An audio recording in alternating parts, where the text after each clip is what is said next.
مساء الورد والياسمين على كل متابعيني.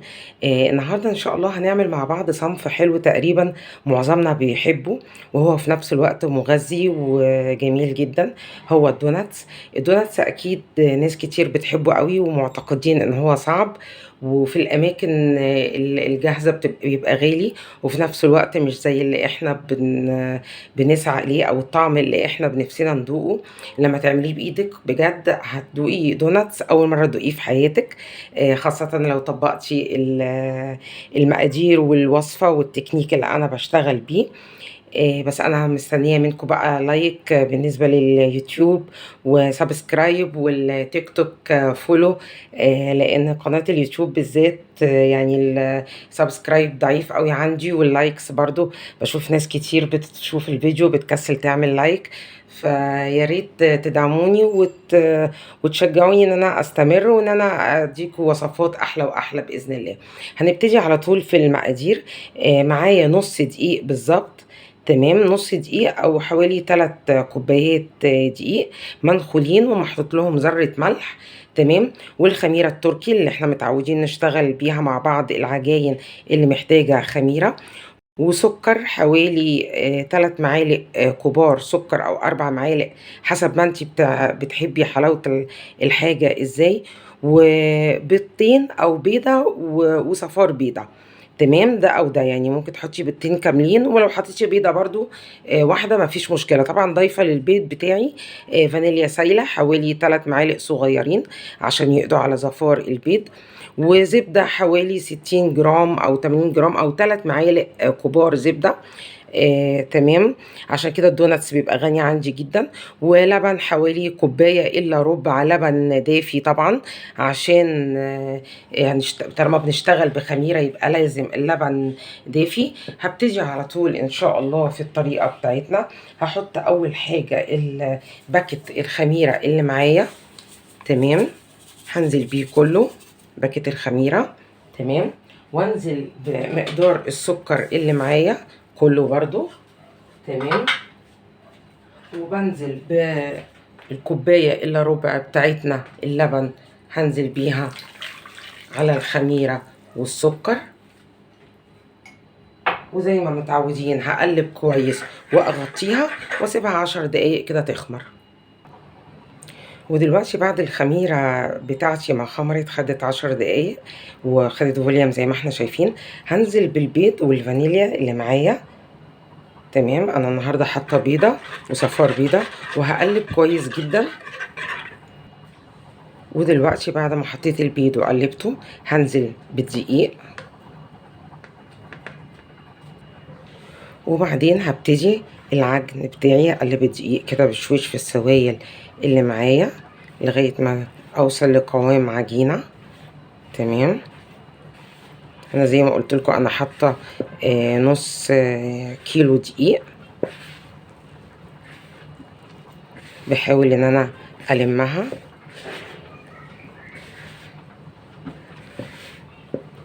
على فكرة في المرحلة دي لو لقيتها يابسة زيادة او ناشفة زيادة ممكن ازود شوية لبن، بس انا هحط لها زبدة فما فيش داعي ان انا احط لبن. الزبدة اكيد بتطريلي العجين بتاعي. هنزل بمقدار الزبدة اللي معايا، تمام. بفرد الاول الزبده كده بطريها بايدي الاول. انا طبعا الزبده دي مطلعاها من التلاجة من ساعتين عشان ايه تفك شويه، بس احنا عشان الجو سقع شويه فهي ايه ما بقتش طريه قوي، انا عشان كده رحت مطريها بايدي، تمام. واكمل العجين بعد ما حطيت الزبده، وافضل اعجن كده لغايه ما تديني الملمس الناعم او الاملس اللي انا عايزاه. دلوقتي انا خلصت عجن العجينه بتاعتي، بصوا ما شاء الله بقت ناعمه وجميله ازاي. نفسي تلمسوها زي ما انا لمساها لان هي متعه. حطيت في البوله بتاعتي شويه زيت، وهحط عجينتي كده اعملها بشويه زيت واعملها بوله كده او كوره، احاول المها على قد ما اقدر، وافتح من تحت كده ثقب كده بايدي، تمام. واروح حطاها في البوله بتاعتي، واغطيها بصينيه او بستريتش او او فوطه مطبخ او كيس وفوطه مطبخ، وهسيبها في فرن البوتاجاز او اي مكان دافي لمده ساعه، ونرجع مع بعض نكمل الدونات بتاعنا. ودلوقتي بعد ما عدى على عجينتنا ساعة بقت جاهزة معانا زي ما احنا شايفين ما شاء الله. شايفين الله أكبر، طلعت وضعف حجمها وقطنية. تمام، هطلع الهواء منها الأول بالشكل ده، وبعدين هاخد نصها، نص العجينة هقطعها بإيدي بالطريقة دي، وارش دقيق على طاولة العمل اللي أنا بشتغل عليها. تمام، واحط عجينتي افردها كده بايدي الاول. تمام،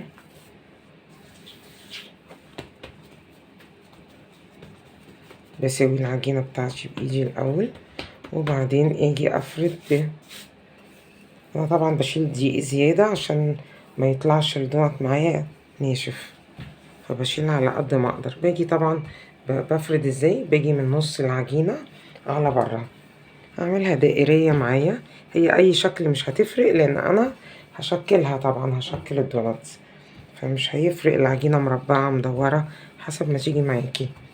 المهم التخانة بنظبطها بحيث ما تبقاش رفيعة قوي ولا تخينة قوي، ومتهيألي السمك كده تمام عشان ما تبقاش برضو رفيعة قوي، مش مطلوب انها تبقى رفيعة قوي. تمام، متهيألي التخن كده او السمك بتاع العجينة بتاعتي ممتاز.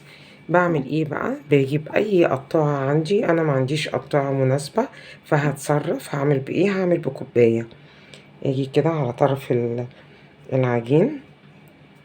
تمام، وابتدي اشكل الدوناتس بتاعتي.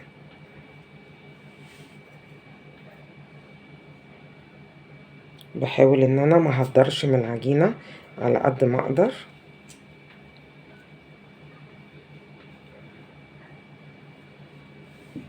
ممكن احط الكوباية بتاعتي في الدقيق عشان ما تلزقش، بس هي ما شاء الله العجينة مثالية يعني، طرية وفي نفس الوقت مش بتلزق. تمام،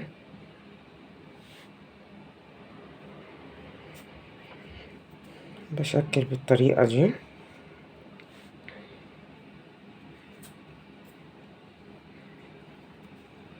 بعمل اكبر عدد ممكن طبعا.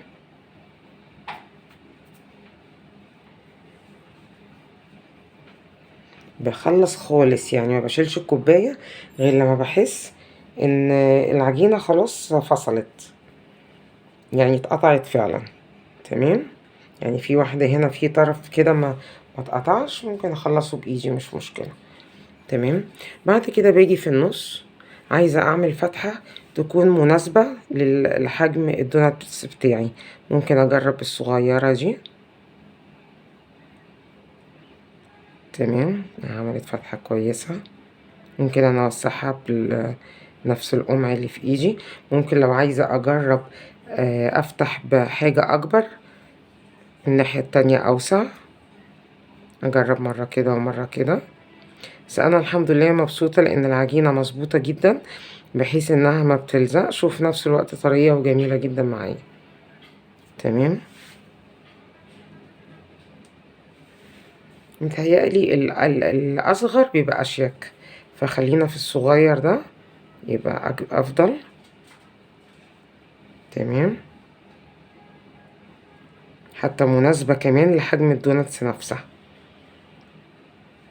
وبالشكل ده، مش عايزة بقى اطول عليكم، طبعا كلكم عرفتوا ازاي بنفرد الدوناتس وبنخرمها من النص.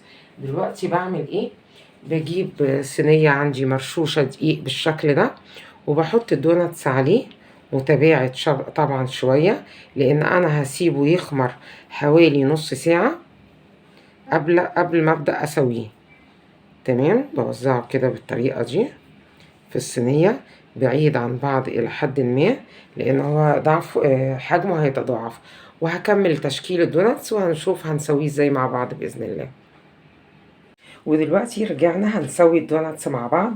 طبعا احنا هنقليهم في الزيت، شايفين ما شاء الله الدوناتس على ازاي معانا. شايفين ما شاء الله منظر الدوناتة. هننزل بيها طبعا الزيت سخنته يعني متوسط برضو مش سخن قوي. تمام. هاجي حتى النار واستنى برضو لما يسخن. هو سخن اهو حواليها بدأ اهو يشتغل. هنزل ببقية الدوناتس بتاعتي. تمام. انزل واحدة واحدة كده بشويش. في طبعا بيحطوا ورقة زبدة تحت الدوناتس قبل ما ينزلها في الزيت عشان ينزلها بيها، وبعد كده بيسحب ورقة الزبدة. بس انا تمام بعرف ان انا اشيل الحمد لله. العجينة كويسة معايا جدا، فاقدر اتحكم بسهولة في الدوناتس بتاعي. تمام. انزل كده املى الطاسة على قد ما اقدر، واحدة واحدة كده. عايزة كمان واحدة. تمام. انا ممكن اوسع وانزل كمان واحدة. الصينية التانية. شايفين ما شاء الله ملاحظين الدوناتس وانا بفرده ما كانش عالي كده، على لما اختمر نص ساعة على وبقى زي الفل اهو. هستنى بقى بس لما يبقى معايا السايد اللي تحت جولد هبتدي اقلبه.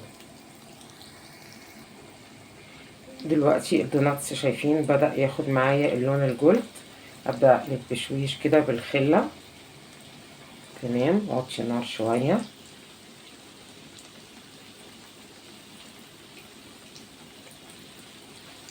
اقلب واحدة واحدة كده.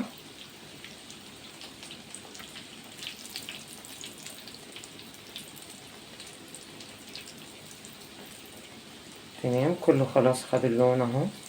دي ممكن اردها تاني عادي. تمام. واستنى لغاية ما اطلعها. دلوقتي بصوا اول واحدة ما شاء الله استوت معايا. شايفين اللون ده؟ اللون الجولد اللي انا عايزاه. نشوف الباقي. دي لسه شوية، ارجعها تاني. دي استوت اهي خالص اللي من الجنبين.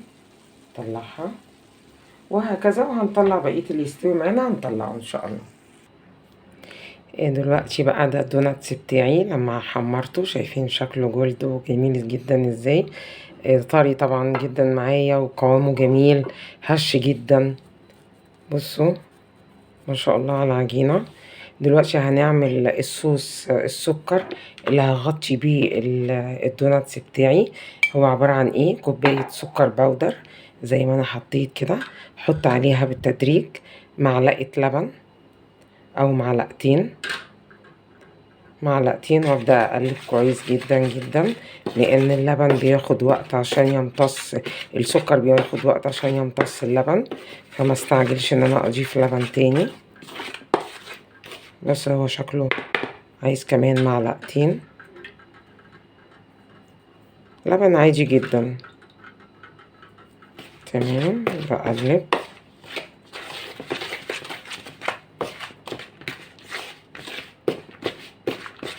لسه عايز لبن تاني. هو الصوص ده بيتعمل بالطريقة دي، لازم اقلب بالتدريج واضيف اللبن بالتدريج واقلب كويس جدا قبل ما اضيف كل مرة. تمام. انا هضيف تاني. هو خلاص قرب يديني النتيجة اللي انا عايزاها.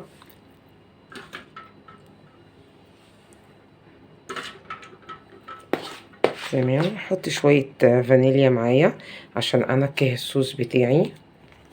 فانيليا سايلة. احط نقطة بس كده.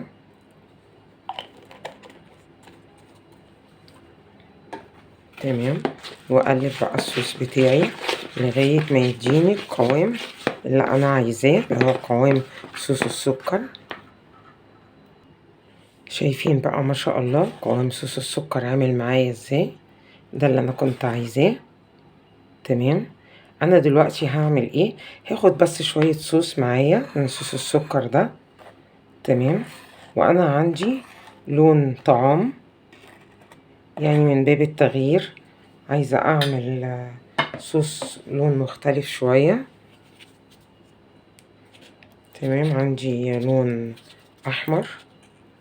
هحط نقطة بسيطة جدا جدا. نقطة صغيرة قوي قوي قوي.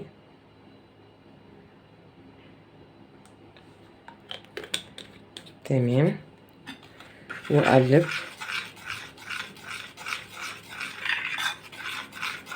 هيديني لون بينك او احمر خفيف. شايفين اللون التحفة ده؟ هو لون غذائي طبعا، مصرح بيه يتاكل عادي. شايفين لون الصوص؟ لون وردي تحفة، بينك كده او احمر خفيف تحفة. تمام. انا طبعا ما اقدرش بقى ارجع المعلقة دي خلاص في الابيض، وهبتدي احط بقى التوبينج للدوناتس بتاعي. هنزل بوش الدوناتس. الدوناتس له وش وظهر، ده وشه وده ظهره. تمام، هنزل بوشه كده وهلفه في السكر بتاعي، سواء الابيض او الاحمر. هبتدي احط في الاحمر الاول. تمام، احط طبقة غنية. طبعا دي لما تنشف هتبان اكتر من كده. تمام، ده الوش هحطه فيه. بلفها كده كويس واغير مكانها، والفها تاني اغير مكانها عشان اخد بس طبقة حلوة يعني. تمام، بس كده احطها في طبق التقديم بتاعي، واعمل قدامكم نعمل مع بعض واحدة بيضة. تمام، ده وش الدونات. هحطه في الابيض والفه برضو زي ما عملت في الاحمر. تمام، شايفين المنظر؟